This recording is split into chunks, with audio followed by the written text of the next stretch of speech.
Can anyone hear me? I can. Can you hear me? Yep. Yep. Okay, maybe I should just use my, are you using your phone or Zoom? I'm using Zoom to look at it, but I'm using my phone to talk. Okay, can you text me the number where I can dial in?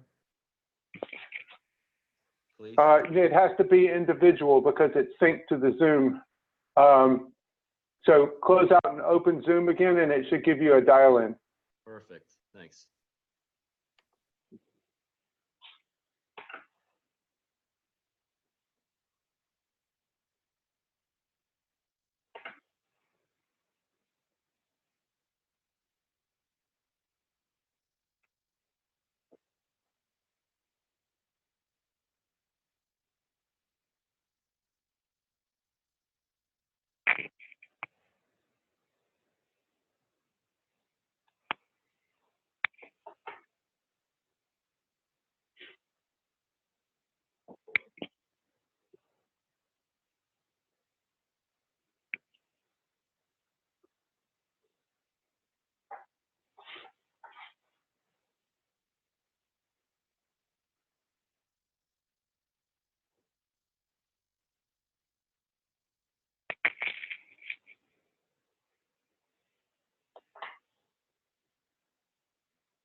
Hey Warren, can you hear me?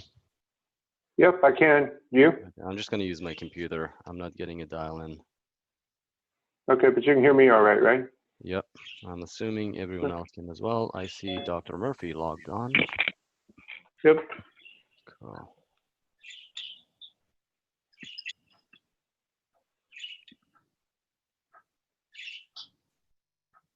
Can you hear Cybert as well? Mm-hmm. Can you hear Cybert as well? Mm. Do you I can see? hear you right now. Okay, do you hear birds chirping or no? Yes. Okay, well, maybe I should move to a different room.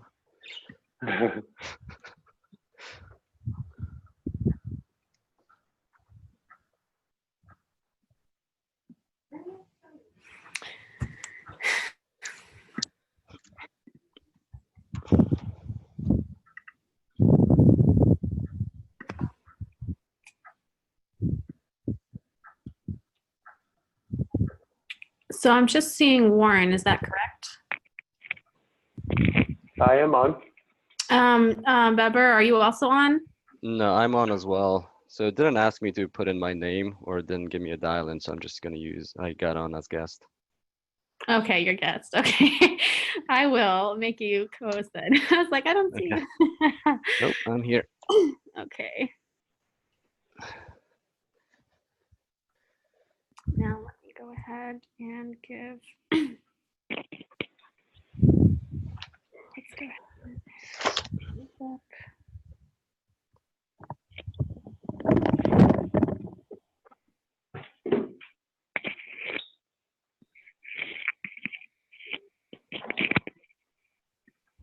Okay.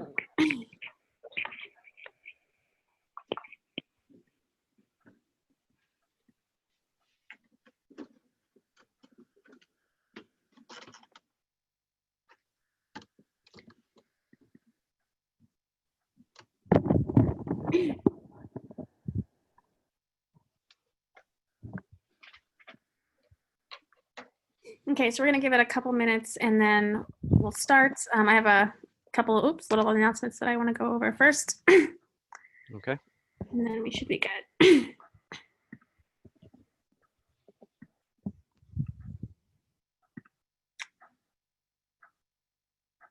And Barbara, you're going to be controlling the slides, right?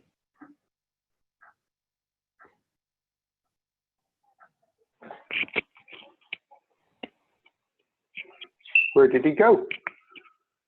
I'm not sure.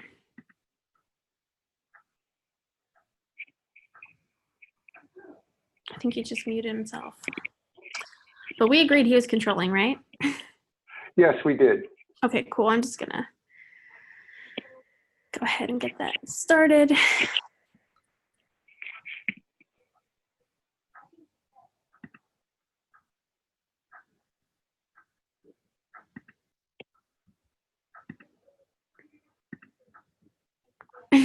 Okay.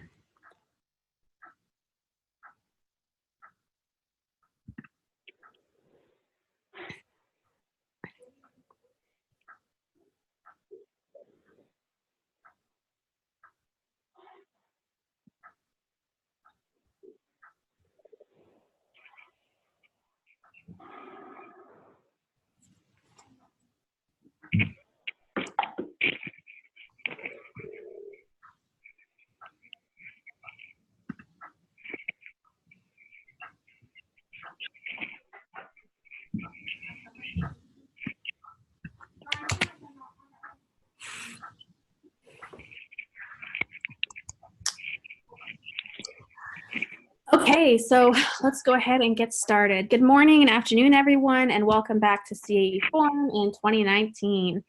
A couple reminders before we begin. One, obviously, you guys are not going to have microphone privileges, and this is pretty standard across all of our CAE Forum chats so far, so you guys will not have microphone privileges. If you guys have a question or a comment, please write it in the chat box and then the speaker will get to it at the end of his or her presentation. I ask that you guys don't turn on your video. If I see video, I'm going to be going in and turning them off just because everything is going to be recorded and you sure don't, or I wouldn't want to appear on the recording. So don't try and use your video. So that's it. So now I'm going to hand things over to our presenters. Cool. Awesome. Barbara, are you there? Yep, I'm here. Can everyone hear me? Cool. Yep. All right, awesome. I I got think we can get going. Well, thanks everyone for joining. This is a talk about the human factors in cybersecurity, and we named it Secure Human Behaviors.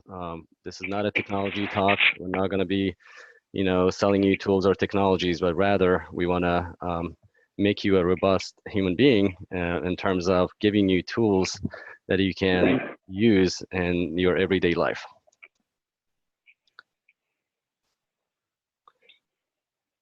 All right, am I supposed to be able to change slides?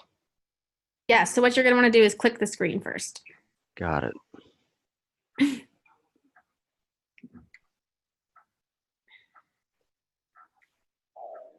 Okay, that's not working for me. Hold on, let's try this again. Okay, try now.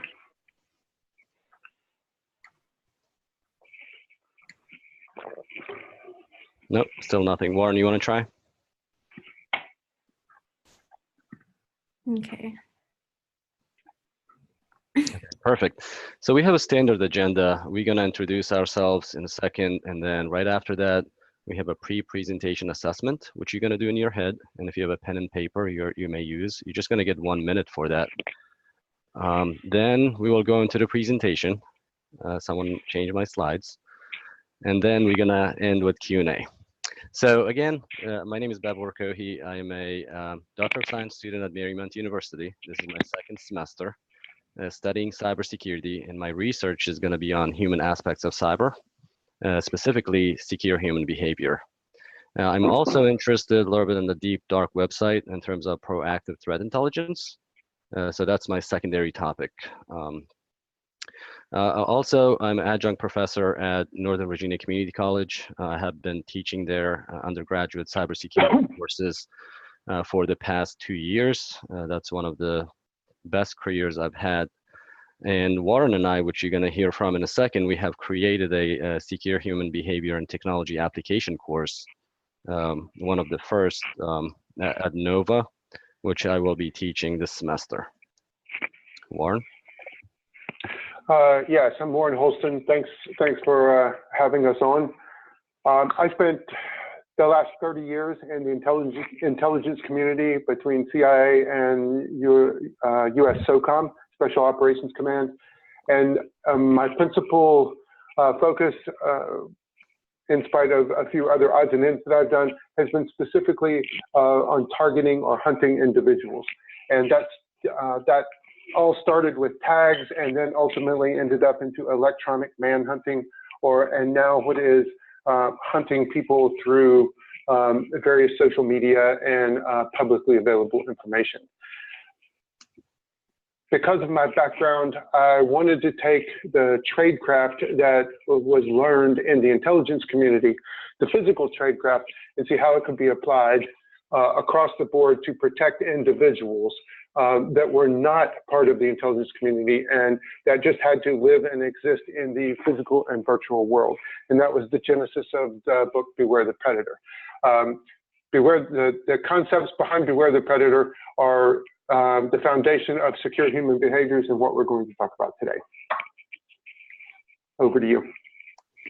Perfect. I will need you to change my slide again. Okay. Ooh, ooh.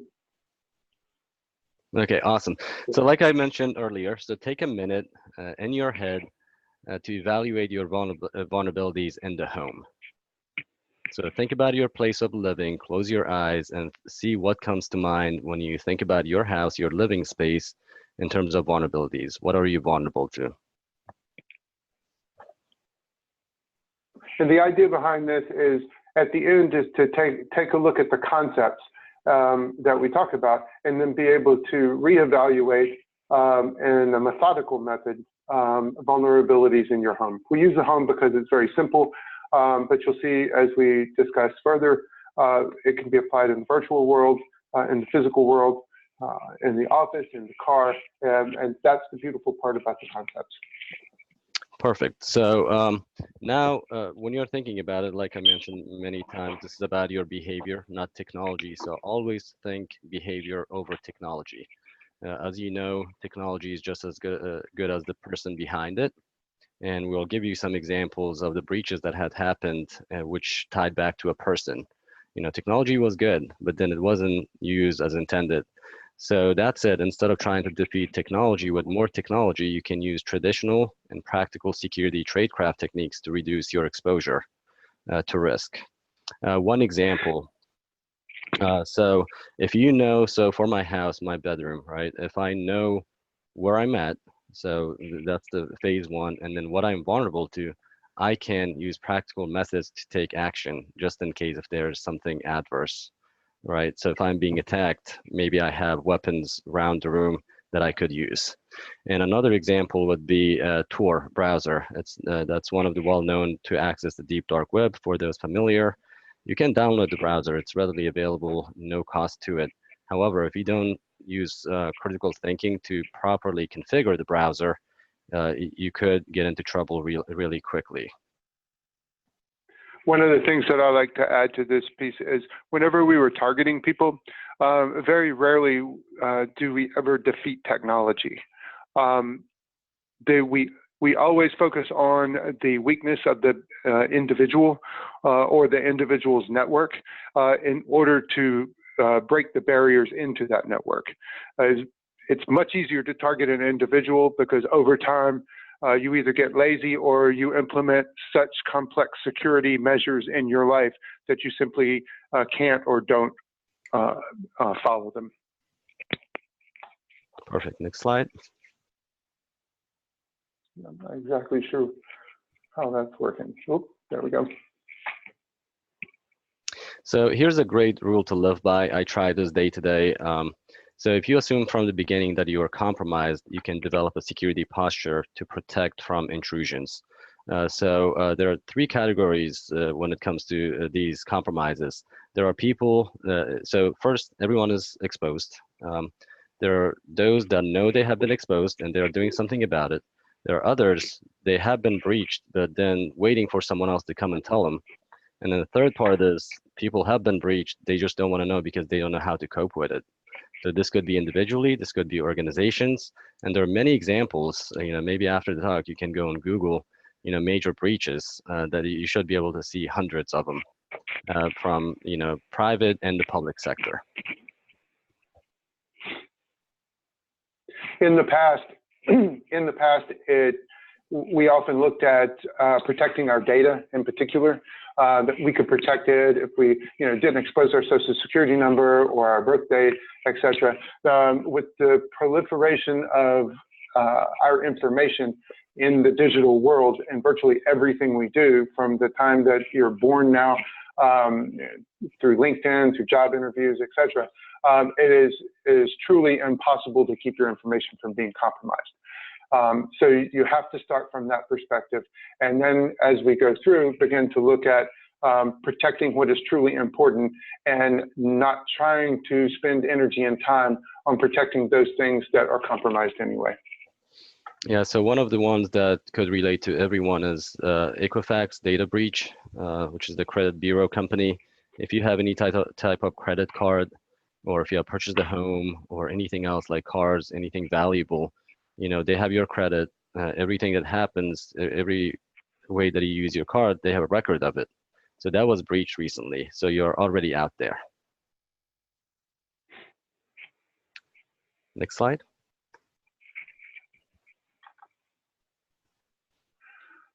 Four things, what we refer to as four truths. We all have distinct patterns to our lives. And once someone that's targeting you identifies those patterns, they're very easy to exploit. And whether you're being hunted by law enforcement, by a foreign intelligence service, or by a predator that wants to steal and compromise your data, the intent is different across each one of those categories, but the objective is the same, is to identify your patterns in your life and in your habits, and then being able to find the weaknesses and exploit those patterns and habits. One of the things that we like to tell some of the students, if you don't believe you have a pattern to your life and you think that you are, and I don't know what just happened there.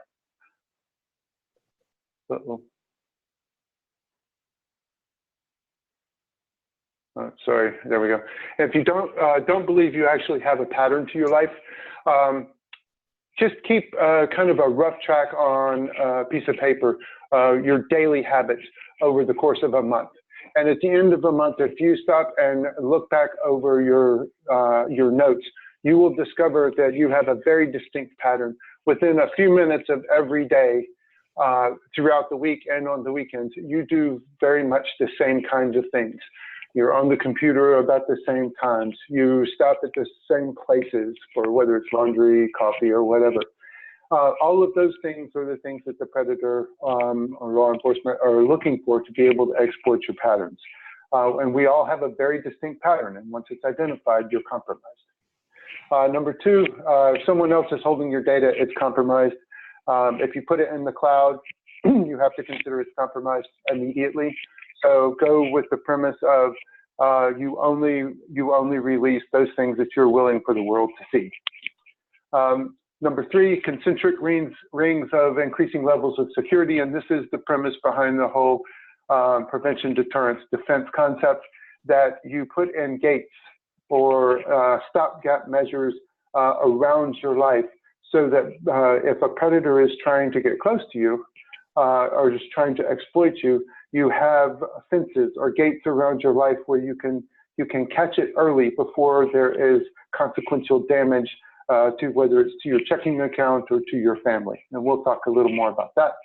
And complexity introduces vulnerability. This goes back to what I said earlier, where one security breaks down and where in my past life I was able to exploit and target was from the standpoint of people that put in complex security measures or use complex technology as their security measures, that induces vulnerability. The simplest, everything should be reduced down to the simplest security measures possible. And it starts with good behavior, and good behavior, you're only going to do what is easy and convenient. Also, I want to emphasize on that complexity induces vulnerability. So think about it, especially those that are in the industry, you're working on a certain type of a framework, whatever project you are on, they give you a list of 50 different items that you have to meet. However, if they simplify that, okay, here's the first 5 that you have to do. So that's more of a compliance approach, but what if you take the risk approach and say, instead of the 50, what if I do these 5 because these 5 are the most critical? So make your list and think about it, whether it's your password, your Wi-Fi information, the lock on your door, your accounts, make it simple enough for you to remember so you can easily access, but difficult enough for someone else to not be able to guess.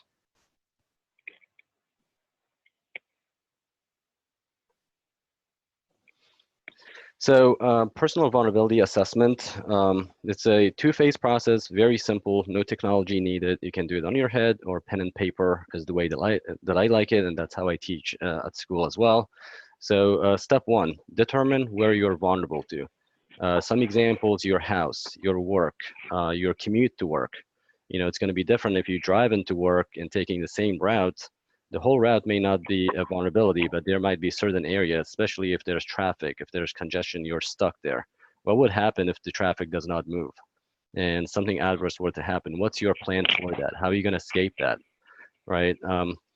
Once you know that, determine what you are vulnerable to. Going back to the house, your whole house may be secure, but then there might be certain areas that induces vulnerability. I'll give you one example, which is the basement. So if I go to a basement, there's one way in, one way out. What if someone locks you in? You can't have your phone. If your answer is, hey, I'm gonna call the police, but most basements do not get good cell reception. Then what are you gonna do? No windows. You're probably stuck there, especially if you don't have food, water, and something to live by. So really, this could be specific to each person. This is specific to where you live and where you work and different areas that you visit. So when you're making your checklist, where and what, make sure you're looking at that specific location. The nice thing about these concepts are they're simple, but they can be applied both virtual and physical. So if for example, you're looking at PII or your virtual world, where are you vulnerable when you are on your computer? For example, if you are mobile much of the time for your job, places you are vulnerable are where you access public Wi-Fi, for example. So that's where you are vulnerable. And then when you look at what are you vulnerable to, you're vulnerable to targeting from people nearby, from people far away through the internet, etc. So you can actually apply this both on a micro and macro level. Yeah, the key here is to make sure you take this in smaller, manageable sections. I like work home because we live or work most of the time. Say you're traveling, do you have a travel plan? Where you're going? What are the things you're gonna do? And what could happen to you, especially at a foreign country that are not friendly to us? So the key is to be specific to the specific activities you're getting involved with or you're visiting the areas. Next slide. Oh, it's really sensitive. Hold on. Okay. So here's a concept from Warren's book, Beware the Predator. I really like this because it simplifies it for you and you can use it anywhere. It's PDD, Prevention, Deterrence, and Defense. And Warren's going to go in depth in the next 3 slides explaining each concentric ring. So the idea, this is just a visual, and the idea behind all of this is, there are checklists in the book, but if you make your own checklist, you start going through your life, over a period of time, this will become something that you do in your mind dynamically. And so it's not something that you have to, spend a lot of time focusing on. But the 3 rings represent gates around your life. And this is how we're going to kind of separate and protect ourselves as we go forward. So prevention, this is, I like to think of it as you have a house that sits on the side of the street. There's no fence, there's nothing to protect the house. So this is, it's just open. So you're vulnerable to people just walking by, walking up to your door, etc. So I look at prevention as the outermost kind of ring around your life.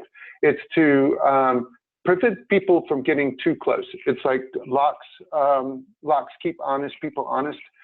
This is kind of like the external lock or the fence around your pretty little house, the picket fence. So you have the picket fence around the house, and it tells people that, okay, that's your boundary. And they should not kind of cross that boundary. So that's kind of the first layer. This is where you live and interact, and in the real world, people see you, they see you coming and going.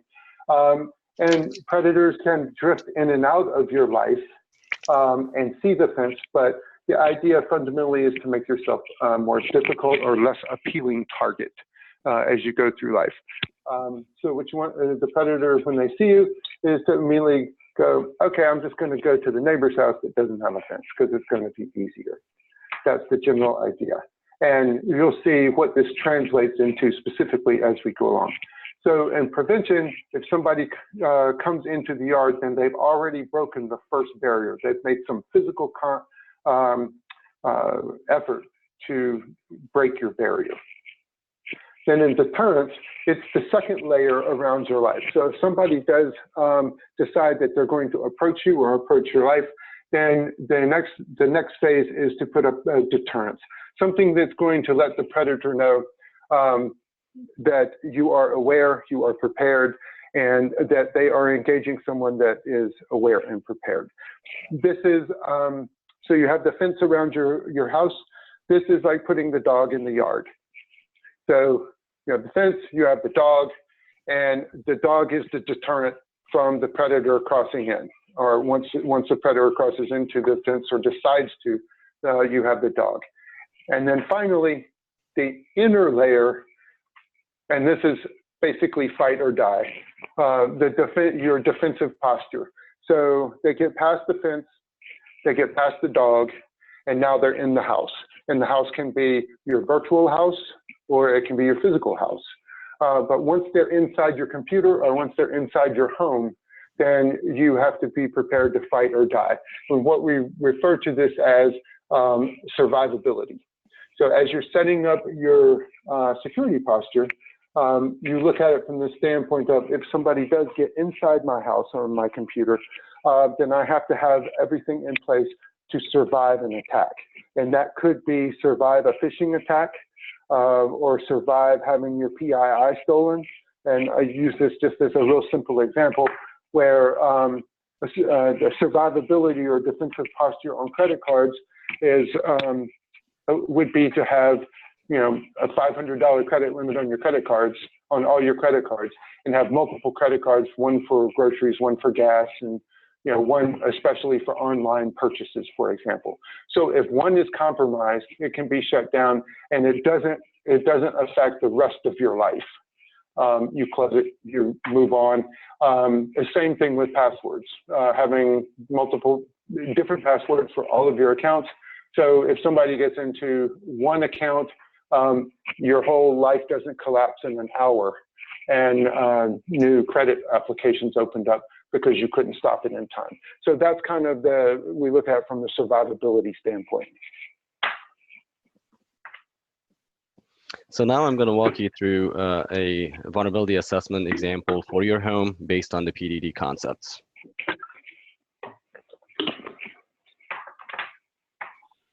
So here are some examples for vulnerabilities in the home. This is just a checklist. This might be specific. Again, this is going to be specific to each person. So that's why we have the blanks on the bottom, a blank line you can fill in. And when you are going through this process, make the checklist specific to you and your needs. So what is vulnerable to attack in the home? Some examples would be your profile, your garbage, if you have heard of dumpster diving, especially if you don't have a good habit of shredding valuable papers with valuable information. There are people that could go through your garbage and find that information and possibly use it against you. Your mail, especially single family homes, and specifically if your mailbox is not locked, if someone is targeting you, going back to Warren's point, and your mail is just wide open, they could come and retrieve it before you do, or they could replace it with something else that they want you to see, not the actual mail that you're getting that's harmless from a store or elsewhere.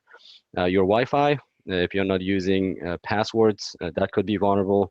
And there are password complexities as well. Even if you're using a password, if it's your dog's name, your first name, last name, or anything that can be identified as you, people can guess it through brute forcing. Keep trying similar different names until you get in. Your guns, this is an interesting one. Most people purchase guns for protecting themselves, and that's one perspective. However, what if your guns are not locked up safely, and when you come home, the adversary or the predator is waiting for you at your own house, trying to use your own gun against you? So really think through that. Your children, if you have kids, they're wide open, especially within the technology world. Everyone has phones, tablets, or computers. So how are you gonna control them, right? There are some technical means, but then how can you make them a more secure person from early on by really going through the concepts? And then fill in the blank, right? Again, I said these are just examples specific to each person. So what are you vulnerable to in the home? Home invasion, fire, medical emergency, domestic help or domestic abuse, the neighborhood crime. So these are just some of the examples that could happen if it has not happened to you yet. It's just a matter of time, right? You cannot really predict it, but again, if you assume from the beginning that you're compromised, you can make plans for each of these examples and for your own specific example going forward. So PDD checklist, Warren explained what it was. I'm just going to walk you through it for the home. Again, we picked home, and this is a secure behavior talk. Most people learn things in their home first, and whatever they're doing at home with their family, friends, loved ones, they most likely take that same attitude or most of it to work. They may not show it that, hey, this is how I behave at work. Usually people don't notice it. And even if you notice it, you're least likely to tell on them. So a good rule is if you see something weird or out of the norm, you should report that to your higher ups at work or to authorities at school, or if you're out and about, call the police, right? But most people don't do that because you know that person. But if you think about it in terms of behavior, you're really reporting that suspicious behavior, not the person. So prevention for the home, what you should do to prevent becoming a target. Maintain a low profile. For example, it's okay to have social media, but it may not be okay to share every single detail of your life, your travel, every second of the day. And going back to targeting, social media tends to be one of the easiest platforms to exploit because we're volunteering information. As soon as you put something out there, there is no deletion, and it's open for everyone, even in some cases, even when it's private. If you have the right tools, technologies, or the right mindset, if you're persistent enough, you can find a lot of things, a lot of information about anyone that you're targeting about them. Your garbage, so only throw away actual trash. I want to give the paper example. We receive a lot of mail. If it has anything that can identify you, that should be shredded. And if you don't have a shredder, invest in one. Maybe for $20, $30, you'll get a nice shredder. It will give you peace of mind going forward. So third bullet, maintain an out-of-neighborhood mailbox for private communication. So this may not be applicable to everyone. However, if it is, if there's really private stuff you don't want to come to your house, you can pay, get a external PO box for the mail to be sent there. Going back to shredders, shred any mail that has your information. It could be your name, your address, or anything that can be tied back to you. And let me add some, Barbara. So Yeah. part of this is people will say, oh, well, I take care of my PII, and so I'm not really worried about that. But think of mail not only in terms of what one can physically take that can be threatening, such as information about your credit that you could reuse, but also your mail and your garbage provide a great insight into your pattern of life, the things that you're interested in, the things that you do, where you're going to be when, based on information you receive. So it's not just about what can I do with a single piece of information. It's what can I find out about you through a lot of information that you just dispense so freely. Yep, that's pretty good. So, and when you start at the beginning, this might be difficult. At least it was for me. And again, I'm a student learning this, and I teach it as well. Warren is the expert. But going back at the beginning was a bit weird because I wasn't used to it. I never thought of patterns. I never thought of shredding paper. It was easy for me to just toss it in the trash can and then put the trash on the curbside for someone else to pick it up. However, if you do it enough times, it becomes a norm in your daily routine. Right, and everyone has a routine from when you wake up, until you go back to sleep, and this is just another step. So security alarm, put a security alarm sign, even if you don't have the actual alarm. It's a deterrence piece. If I'm in the neighborhood trying to break into a house, and if I see two houses right next to each other, one has a security sign on it, the other one doesn't, and most likely, my brain's going to tell me, hey, go to the one that doesn't have the alarm. It might be an easier target. And then you can fill in the blank for the last one. Next slide, please.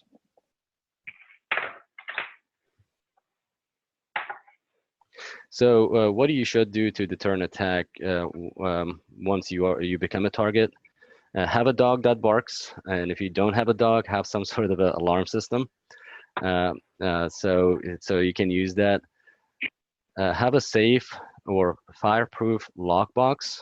This is for your really important information, such as passports, your title information for the home, for the car, or really private medical information that you have to keep record of, that you want to safeguard it here. This could also go for your weapons as well. If you own weapons, it should be locked up in a safe so that not anyone can access it. Install external lighting. This is a good piece. It's another deterrence piece as well. Predator tends to attack you when you are least comfortable and in the areas that's not well lit or there aren't that many people, right? That's your weakest point. Imagine walking down your neighborhood when it's well lit, you're more confident, most likely, you can see, you have better situational awareness, versus it's like really, really dark. You cannot see anything a foot in front of you. So installing cameras in and around your house. So we're not really asking you to, make your house look like a compound. This could be, small things, something that you can put in main entry points. For example, if I were to do it, I would put one or two sensors or cameras in main entry points. So as soon as there's motion detected or, a noise detection or actual intrusion, that I can see, real time, especially if it's connected, what's happening, or record it. Even if the camera doesn't work, I was reading an article a few days ago that it said that about 45% of the cameras on the streets and stores do not work. But even then, if someone sees a camera, most likely they're going to think that, hey, I'm being recorded, and whatever they were supposed to do, most likely, hopefully, that will deter them. So employ deception techniques to increase your defense and appearance. So what does this mean? This does not mean, hey, go lie your way out of everything that you do. So you have to be strategic. And one example would be you're sitting at a bar or a restaurant. There's a stranger that approaches you. You don't have to be, completely honest about who you are, first and last name. What do you do for work? Especially in DC area, when you meet people, one of the first things they ask you is, hey, what do you do? right? For me, I'm a teacher. It just happens to be really easy. I'm a student and I can talk about it. What if, say Warren was still in the job that he used to do a decade ago? How would he respond? Most likely he would give you a nickname, right? Security by deception. And if you do this enough, it's going to be part of your muscle memory. And you're really not being deceitful. You just want to protect yourself until you get to know that person just enough to share more. And never feel obligated to share anything, right? I'm Dabur, and if I'm walking around somewhere else, if the random person asks me, I don't have to give them my real name. I can just give a nickname and keep moving. Warren, do you have anything for this? Yeah, one thing to add to this. So interestingly, LinkedIn, for example, a lot of people use LinkedIn, and it's used now as a principal recruiting tool, especially on executives. Students coming out of college have a LinkedIn account so they can shop their resumes around. So it's inevitable and it's impossible to get away from. But at the same time, it's one of the greatest targeting tools probably ever created, because people are basically bragging about themselves because it's focused on their profession. They put infinitely more information on LinkedIn than they would ever put anywhere else and aggregated together. And we see this all of the time, especially in the special communities. There are special LinkedIn communities of intelligence officers, special operations officers, so forth and so on, where like kind get together. And this is the greatest of all targeting tools. So for example, I try to encourage people, not you want a job, but you don't necessarily have to say that you are a cryptologist for NSA and you work at this building in Reston, for example, which you would be surprised what people put on their LinkedIn accounts. So it's a matter of putting the information that's needed out there to get the interest, but not necessarily everything in the world aggregated in one place. Exactly. And if someone is really interested in you and offering a job or career path or anything else, they will try to find a way. And if it is legitimate enough when you're sitting on the table, and if it, that may be the right forum to send, share a little bit more. I call it spoon feeding. Give them just enough for them to stay interested if you want them to, but not everything at once so that they know everything about you. So last one, defense. That was the inner circle. What you should do if you're attacked. Be prepared for a physical attack. Take self-defense courses to prepare for it. If it has not happened to you, it will at some time. It's just a matter of time, just like breaches. My favorite one is a lot of my friends say, hey, I have nothing to lose. And as soon as you be like, hey, what's your credit score? Or, how much money you have in the bank? Oh, that's none of your business. Well, so you do have something to hide. You do have something to lose. So the attitude just to say you don't have, or it has not happened to me, it will never happen, is not all the way true. Keep weapons available throughout the house within easy reach. This could be anything, and this might not have to be firearms. It could be a ballpoint pen for soft tissue, right? And what you want to do is if something where this is a fight or die, like Warren was saying earlier, I have to be prepared to fight, or I have to be prepared to die.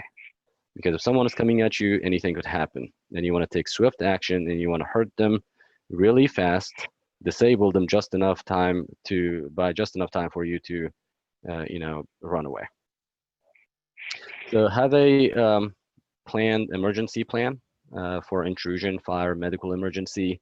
Again, this is one of the things we never think about because most of the neighborhoods we live are safe, but what if it happens in the middle of the night? What's your plan for it? Someone was telling me a story, one of the speakers in one of my classes, that, they were in a hotel in the middle of the night, him and his buddy in two different rooms. Fire alarm goes off at 4 a.m. They're well dressed with their backpacks, ready to go, ready for any situation outside.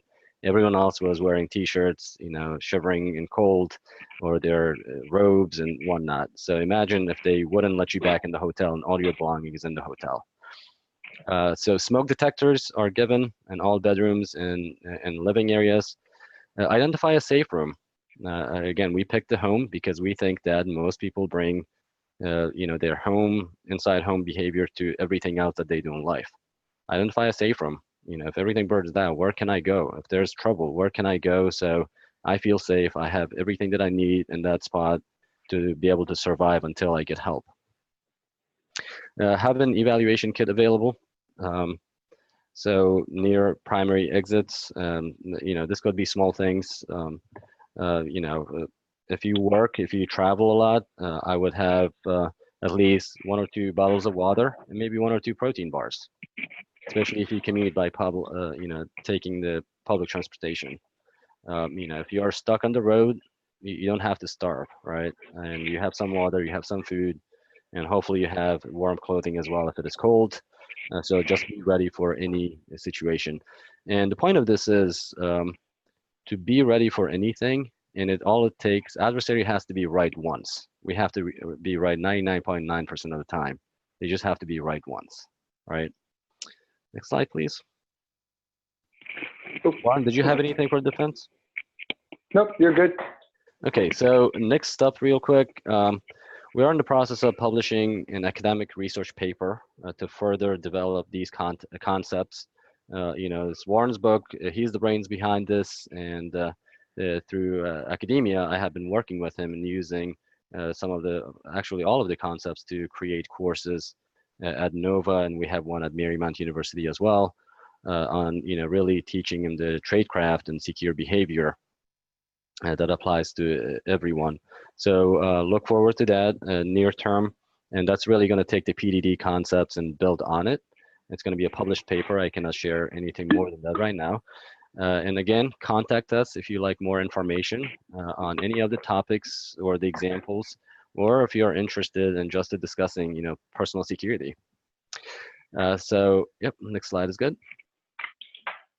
So we did a pre-presentation assessment. Now I would like to take another minute, to reevaluate vulnerabilities in your home after, hearing us present this content.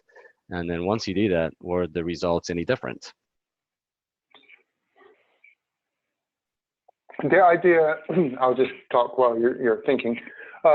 Again, as you go through this, I hope you see this is about behavior modification and identifying things that are of value and protecting them within your own life. It doesn't have to be expensive. It doesn't have to be complicated. It's more focused on 100% on awareness and understanding where you are and your position in life and what's important to you that deserves to be paid attention to. Awesome. Should we do next slide? Cool. Okay, thank you very much for this opportunity. Thank you to CAE community for allowing us to do this.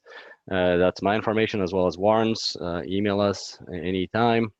We're always looking forward to new ideas or just to talk security, especially human aspects. I think we're ready for questions.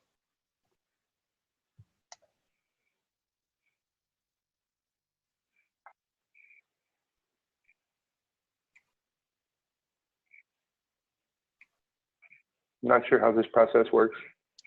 Yeah, I'm not sure either. I tried to open my chat box to see if there was anything.